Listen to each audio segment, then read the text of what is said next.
혹시 지금 말없이 눈물만 흐르는 밤을 보내고 계신가요? 누구에게도 말 못할 고통이 마음을 짓누르고 하나님께 기도는 하지만 응답은 너무 멀게만 느껴지진 않으신가요? 몸의 통증보다 더 깊은 영혼이 지쳐버린 상태에서 하나님, 저 좀 살려주세요. 그 한마디조차 꺼내기 어려운 시간을 지나고 계신 분도 있을 것입니다. 하지만 바로 그곳에서 아무 말하지 않아도 하나님은 우리를 보고 계십니다. 눈물 너머의 마음까지 아시고 들리지 않는 탄식조차 기억하십니다. 하나님은 우리의 눈물을 외면하지 않으시고 그 고요한 밤 속에서도 우리의 속삭임보다 작은 신음에도 귀 기울이시는 분이십니다. 여호와여, 나의 부르짖음이 주의 앞에 이르게 하시고 주의 말씀대로 나를 깨닫게 하소서. 나의 간구가 주의 앞에 달하게 하시고 주의 말씀대로 나를 건지소서.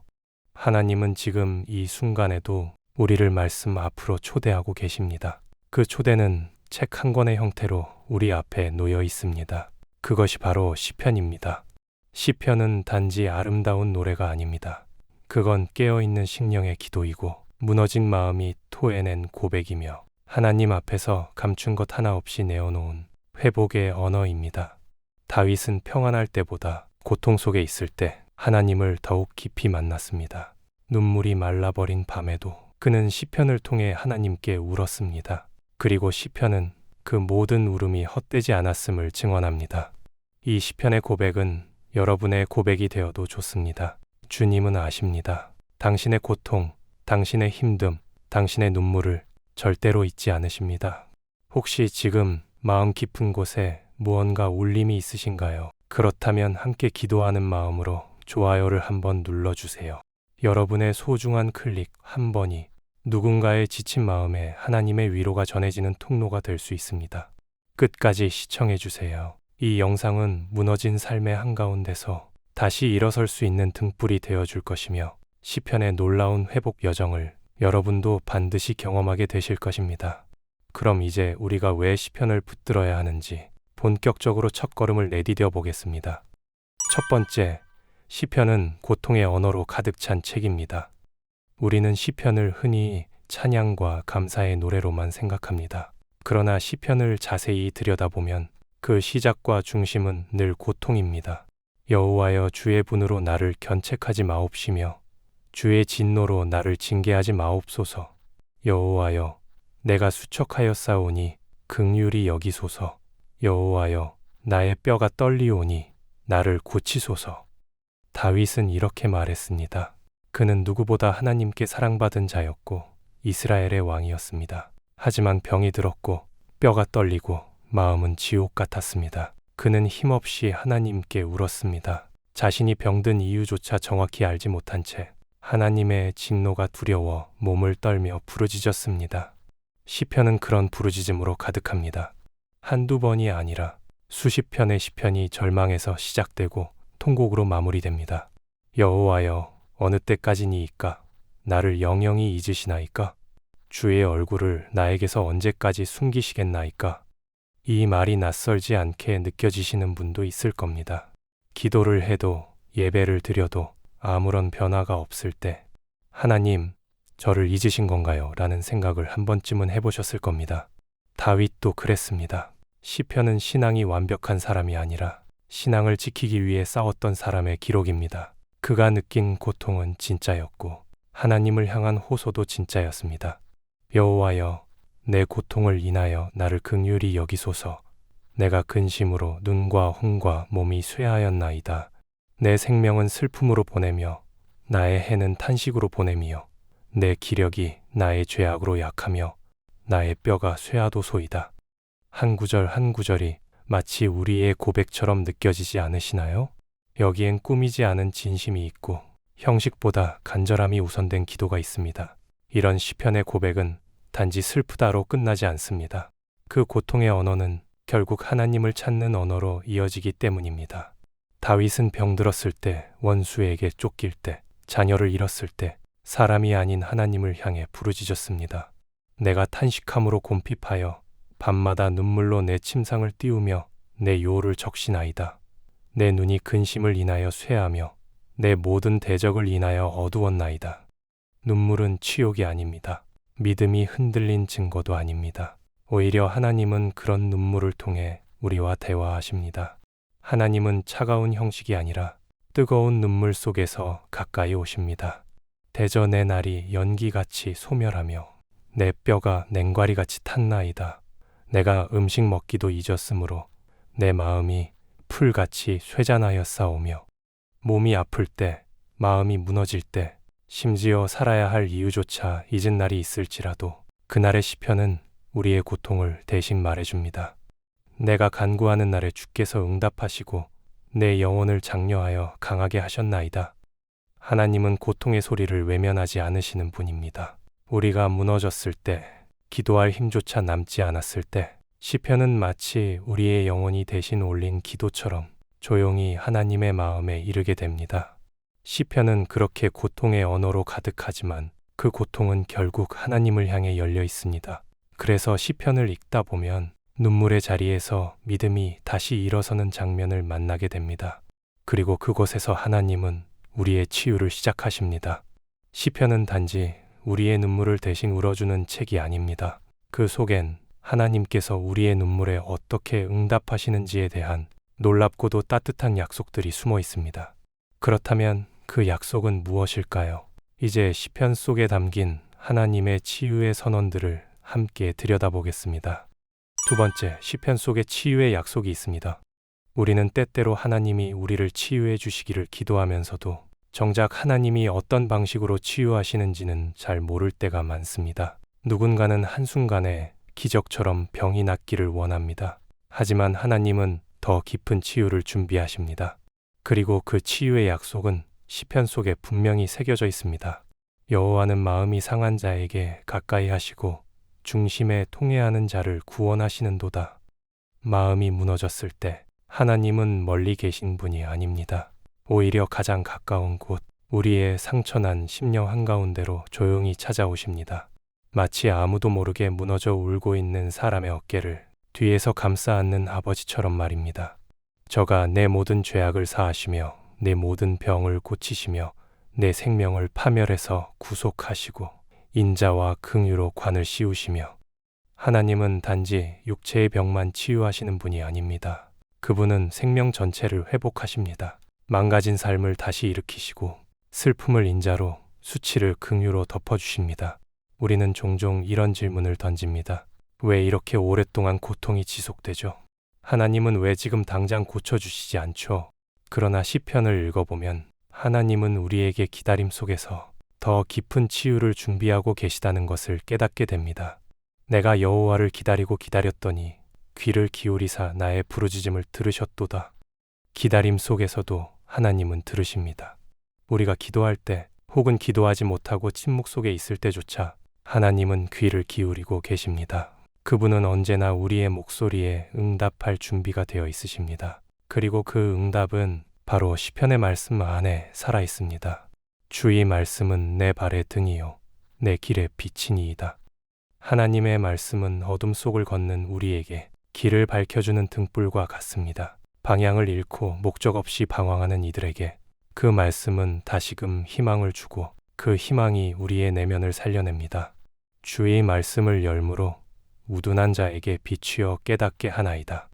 빛이 없으면 상처는 덧납니다. 그러나 하나님의 말씀은 어두운 마음에 빛을 비추어 치유가 시작되도록 돕습니다. 말씀이 들어오는 순간 우리 안에 숨어있던 두려움과 절망이 물러가고 그 자리에 하나님의 임재가 자리하게 됩니다. 주의 법을 사랑하는 자에게는 큰 평안이 있으니 저희에게 장애물이 없으리이다. 마음이 불안할수록 몸도 아픕니다. 하지만 말씀이 우리 안에 거하기 시작하면 먼저 마음이 평안을 얻습니다. 그리고 이 평안은 육체의 기능을 회복시키는 놀라운 은혜로 이어집니다. 그 어떤 약보다 강력한 평안, 그것이 바로 하나님의 약속입니다. 주의 법이 나의 즐거움이 되지 아니하였다면 내가 내 고난 중에 멸망하였으리이다. 어떤 고통 속에서도 말씀이 즐겁다면 그 영혼은 무너지지 않습니다. 고난 중에도 말씀을 잊지 않으면 그 말씀이 우리를 일으킨다고 시편은 말합니다. 고난당한 것이 내게 유익이라. 이로 인하여 내가 주의 율례를 배우게 되었나이다. 병상에서 말씀을 붙들기란 쉬운 일이 아닙니다. 하지만 그 순간이야말로 하나님께서 우리의 영혼을 직접 치료하시는 시간입니다. 그리고 시편은 그 치유의 통로가 되어 우리의 내면에 하늘의 평강을 불어넣습니다. 시편은 말씀입니다. 그리고 그 말씀은 약속입니다. 하나님은 그 약속을 반드시 지키십니다. 치유는 단지 약속으로 끝나지 않습니다. 실제로 우리의 눈물 속에 들어오셔서 응답하시는 하나님, 들으시고 움직이시는 하나님을 보여줍니다. 그렇다면 시편의 기자들은 고통 중에 어떻게 기도했고 그 기도가 어떻게 하나님의 응답으로 바뀌었을까요? 지금부터 그 거룩한 변화를 함께 살펴보겠습니다. 세 번째, 시편은 눈물의 기도가 하나님의 응답으로 바뀌는 자리입니다. 우리가 흘린 눈물은 결코 땅에 그냥 스며들지 않습니다. 하나님은 단 한 방울의 눈물도 잊지 않으십니다. 그 눈물이 기도로 바뀌고 그 기도가 하나님의 응답으로 변하는 장면이 시편 안에는 반복적으로 등장합니다. 시편 기자는 고통 속에서 울기만 했던 것이 아닙니다. 그는 울면서도 기도했고 기도하면서도 기다렸으며 기다리며 하나님의 응답을 들었습니다. 나의 유리함을 주께서 계수하셨으니 나의 눈물을 주의 병에 담으소서. 이것이 주의 책에 기록되지 아니하였나이까? 얼마나 아름다운 구절입니까? 하나님은 우리의 눈물을 기억하실 뿐 아니라 그 눈물을 병에 담는다고 표현하십니다. 그만큼 귀하게 여기신다는 것입니다. 이 눈물은 지나가는 감정이 아니라 하나님께 올려지는 기도의 한 줄기가 됩니다. 그리고 시편 기자는 그렇게 말합니다. 그 노염은 잠깐이요 그 은총은 평생이로다. 저녁에는 울음이 기숙할지라도 아침에는 기쁨이 오리로다. 하나님의 응답은 어떤 날에는 느리게 오고 어떤 날에는 갑자기 밀려옵니다. 하지만 분명한 건 그분은 반드시 응답하신다는 것입니다. 지금은 눈물로 밤을 지나고 있을지라도 하나님은 반드시 기쁨의 아침을 허락하실 것입니다. 내가 환난에서 여호와께 아뢰며 나의 하나님께 부르짖었더니 저가 그 전에서 내 소리를 들으시며 그 앞에서 나의 부르짖음이 그 귀에 들렸도다. 이 말씀은 기도가 그저 사라지는 메아리가 아니라 하나님께 닿아 마음에 새겨진다는 사실을 깨닫게 해줍니다. 하나님은 우리의 작은 신음에도 귀를 기울이시며 그 부르짖음을 놓치지 않으십니다. 그렇기에 시편은 고통을 표현하는 책인 동시에 하나님의 응답을 기록한 책이기도 합니다. 내가 고통 중에 여호와께 부르짖었더니 여호와께서 응답하시고 나를 광활한 곳에 세우셨도다. 하나님은 좁은 곳에서 넓은 곳으로 옮기시는 분입니다. 슬픔에 갇힌 방에서 희망의 열린 들판으로 인도하시는 분입니다. 그 여정의 출발점이 바로 눈물의 기도입니다. 여호와께서 내 음성과 내 간구를 들으심으로 내가 저를 사랑하는도다. 믿음은 확신에서 시작되지 않습니다. 믿음은 눈물과 의심 속에서 주저하며 던진 기도 한마디에서 시작될 수 있습니다. 시편의 저자들은 그 연약한 기도 속에서도 하나님의 귀가 열려 있음을 믿었습니다. 여호와께서 내 간구를 들으셨으며 여호와께서 내 기도를 받으시리로다. 기도는 그저 내 감정을 쏟아내는 행위가 아닙니다. 기도는 하나님의 반응을 이끄는 도구입니다. 시편은 그것을 몸소 증언합니다. 다윗은 아무도 들어주지 않을 때 하나님께 울부짖었고 그 기도는 절망의 메아리가 아니라 하늘을 울리는 소리가 되었습니다. 여호와 내 하나님이여, 내가 주께 부르짖음에 나를 고치셨나이다. 여호와여, 주께서 내 영혼을 음부에서 끌어내어 나를 살리사 무덤으로 내려가지 않게 하셨나이다. 이 말씀은 단순한 고백이 아닙니다. 이건 증언입니다. 병든 육체에서, 눌린 마음에서, 절망의 나락에서 하나님이 건지신 체험입니다. 그렇기에 우리는 시편을 읽으며 이런 고백을 따라 부르게 됩니다. 주는 나의 은신처이오니 환난에서 나를 보호하시고 구원의 노래로 나를 애우시리이다. 피난처가 있다는 건 지친 자에게 가장 큰 안식입니다. 내가 더 이상 버티지 못할 때 도망갈 곳이 있다는 사실, 그리고 그곳에서 하나님이 구원의 노래를 들려주신다는 것, 그것이 바로 시편이 주는 위로입니다. 그래서 우리는 이렇게 기도할 수 있습니다. 내가 산을 향하여 눈을 들리라. 나의 도움이 어디서 올꼬? 나의 도움이 천지를 지으신 여호와에게서로다. 하나님의 응답은 멀리 있지 않습니다. 눈을 들어 하나님을 바라보는 순간 그분의 손은 이미 우리에게 향해 있습니다. 그분은 우리의 기도를 기다리고 계셨고 우리가 울기를 기다리고 계셨습니다.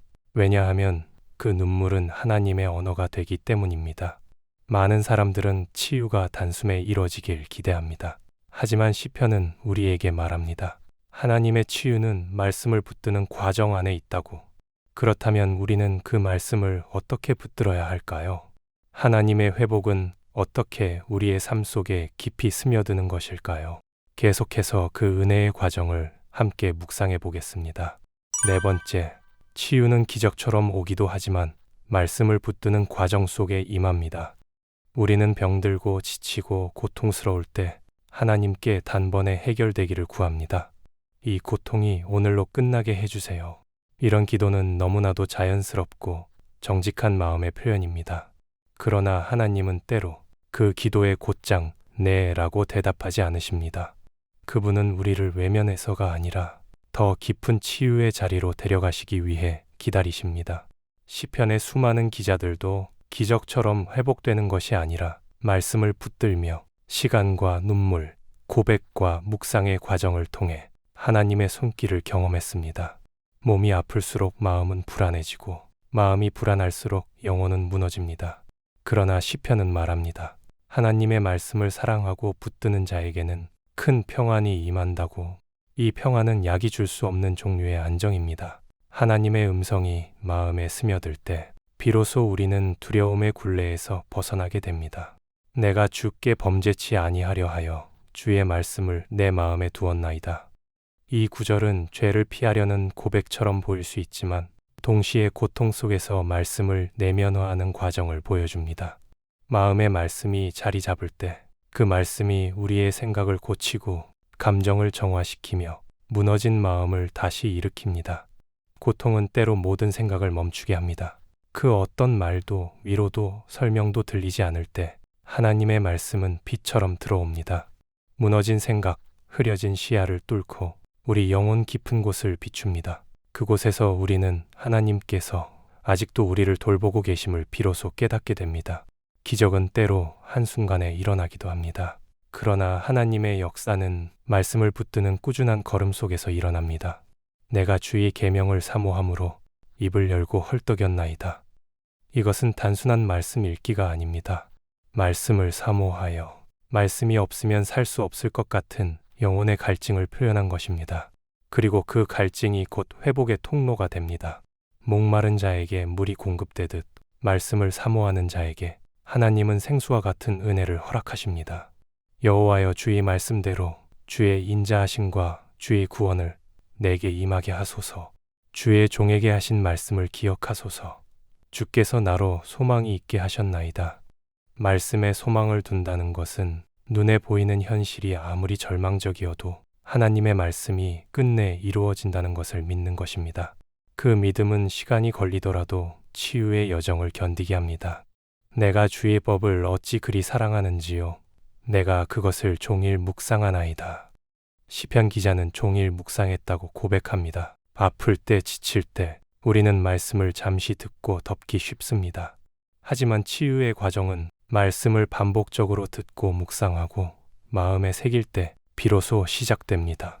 그 말씀이 우리의 정서를 재구성하고 신경계를 안정시키며 몸과 마음에 새 힘을 불어넣습니다. 고난당한 것이 내게 유익이라. 이로 인하여 내가 주의 율례를 배우게 되었나이다. 믿기 어려운 말입니다. 고난이 유익이라니요. 하지만 시편 기자는 말합니다. 고통이 없었다면 말씀의 깊이를 몰랐을 것이고 병든 날이 없었다면 하나님의 손길을 그렇게 간절히 사모하지도 않았을 것이라고. 우리는 완치만을 기도하지만 하나님은 완전한 회복을 준비하십니다. 그 회복은 하루아침에 일어나지 않을지라도 말씀을 붙드는 하루하루 속에서 분명히 임하고 있습니다. 시편은 말합니다. 이 말씀은 나의 곤란 중의 위로라. 주의 말씀이 나를 살리셨음이니이다. 눈물 속에서 시작된 묵상이 하나님을 기억하게 하고 그 기억이 곧 회복의 시작이 되며 그 끝에는 노래가 되는 치유의 기쁨이 기다리고 있습니다. 말씀을 머리로만 아는 것과 그것을 삶 속에 매일 실천하며 살아내는 것은 전혀 다릅니다. 시편은 단지 읽는 책이 아닙니다. 삶의 뿌리 내리고 날마다 반복되어야 할 치유의 리듬입니다. 그렇다면 우리는 이 시편을 어떻게 내 일상에 적용할 수 있을까요? 그 구체적인 지혜를 지금부터 함께 나누겠습니다. 5번째, 시편의 말씀을 삶 속에 붙드는 것이 치유의 지름길입니다. 치유는 단지 마음으로 바라는 것만으로 이루어지지 않습니다. 기도하고 기다리는 것만큼 중요한 것은 하나님의 말씀을 어떻게 삶 속에 붙들며 살아가는가입니다. 말씀이 현실과 분리되어 있다면 그 치유는 늘 관념 속에 머무를 수밖에 없습니다. 시편은 말씀을 삶 안에 끌어들이는 가장 구체적인 방법을 가르쳐 줍니다. 그리고 그것은 삶의 리듬 속에 말씀을 심는 일로부터 시작됩니다. 주의 이름을 찬양하며 아침에 주의 인자하심을 나타내며 밤마다 주의 성실하심을 베품이 좋으니이다. 말씀은 하루의 시작과 끝에 하나님을 기억하는 것으로 자리 잡을 때 가장 깊은 영향력을 발휘합니다. 고통의 한가운데서도 하루의 첫 순간과 마지막 순간을 하나님으로 채우는 사람은 마음의 중심이 흔들리지 않습니다. 내가 날마다 주를 송축하며 영영이 주의 이름을 송축하리이다. 날마다라는 표현은 중요합니다. 치유는 어느 특별한 하루에만 임하지 않습니다. 그것은 매일 꾸준히 반복적으로 하나님 앞에 나아가는 삶을 통해 조용히 이루어집니다. 우리 몸도 매일 음식을 먹어야 건강을 유지하듯 우리 영혼도 매일 말씀을 섭취해야 상처가 깊은 곳까지 아물기 시작합니다. 오직 여호와의 율법을 즐거워하여 그 율법을 주야로 묵상하는 자로다. 시편의 시작이 이 말씀으로 열리는 것은 우연이 아닙니다. 치유의 시작점은 언제나 하나님의 말씀을 주야로 곱씹고 되새기는 데 있습니다. 묵상은 단순한 읽기가 아닙니다. 그 말씀을 삶 속에 소화시키는 행위입니다. 감정과 상황에 밀리지 않고 말씀이 내 감정과 상황을 다스리게 하는 것, 그것이 치유의 길입니다. 주의 계명이 항상 나와 함께하므로 그것이 나로 원수보다 지혜롭게 하나이다. 삶에는 육체의 병보다 더 깊은 영적 전쟁이 있습니다. 고통이 깊을수록 우리는 낙심하고 포기하고 싶은 유혹에 시달립니다. 그러나 말씀이 우리 안에 거하면 그 고통의 한가운데서도 하나님을 향한 시선을 잃지 않게 됩니다. 나의 영혼이 잠잠히 하나님만 바라며 나의 구원이 그에게서 나는도다. 시편은 가르쳐 줍니다. 고요히 있음이 치유의 문이라는 것을. 세상의 소음과 감정의 소용돌이 속에서 잠시 멈추고 말씀 앞에 고요히 머무는 시간, 그 침묵이 깊어질수록 하나님의 회복은 더 강하게 우리 안에 일어납니다. 주의 입의 법이 내게는 천천 금은보다 승하니이다. 이 구절은 우리가 붙들어야 할 핵심입니다. 치유의 가치는 세상이 주는 그 어떤 것보다 귀합니다. 말씀은 단순한 종교적 위로가 아닙니다.